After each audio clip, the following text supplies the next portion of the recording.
Do you need to come up with brilliant ideas or find inspired solutions to any problem? Tony Buzan is the world's leading author and top lecturer on the brain and learning. He has changed the lives of over 250 million people with his revolutionary system of mind mapping. So, what is a mind map? A mind map is a thinking tool that reflects externally what goes on inside your head. The mind map was like a Swiss army knife for the brain. Anything I wanted to do in terms of thinking, contemplation, cognition, remembering, creating, the mind map was the ideal tool for that.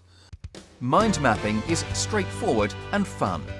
We start in the center of a blank page.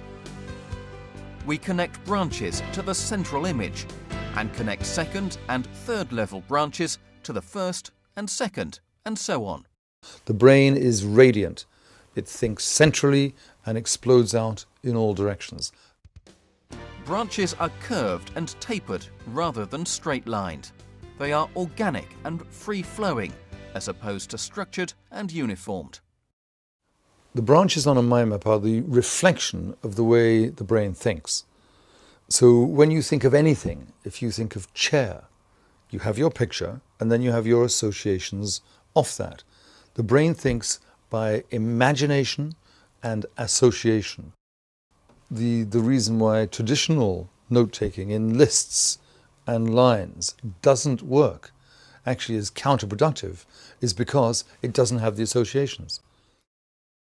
If you don't have associations, you don't have connection.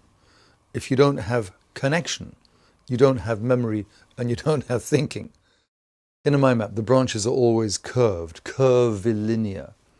Reason why? Nature is curvilinear.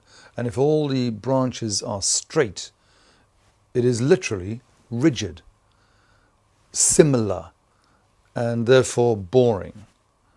The brain will very quickly get unhappy with a whole bunch of rigid, straight lines. It gets absorbed and intrigued by the beauty of curvilinear.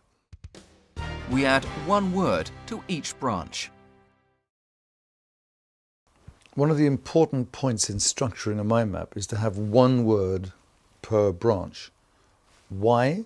Because if you have one word, that one word with all its associations is free. If you put them together, you're making it more rigid. And very simply, for example, if you were mind mapping and you wanted to put Tony Buzan, if you put Tony Buzan, you've stuck them together with glue. But if you put Buzan and then Tony, you've got the freedom to radiate out my father, my mother, my brother, the history of the name, etc. So the single word per line gives you much more freedom, much more creativity, much more clarity. Ideally, the length of the word should be the length of the branch, for the very simple reason that if this word here is then placed next to this word here, and the branch and the word are the same line, then the meeting point is very close. So the two words are in space close, i.e. they're connected. If you've got one word, little word here on a long branch, and a little word over here in a long branch, the words are disconnected. We don't use colour in notes traditionally because we are told not to in school.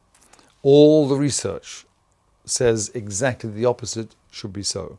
We love colour, and studies at London University showed that people who use colour and image in their imagination when they are learning and trying to remember inevitably do better than those who don't. We use images throughout.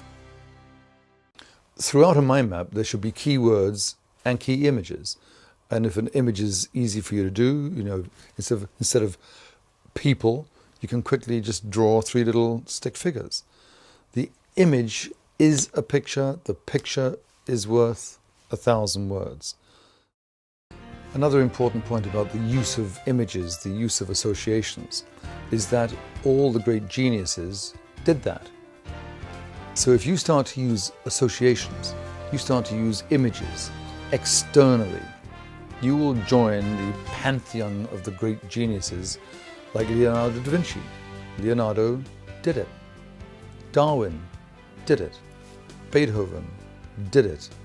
Every genius used image and associations, and the mind map is the process by which you can do that. It's a genius tool.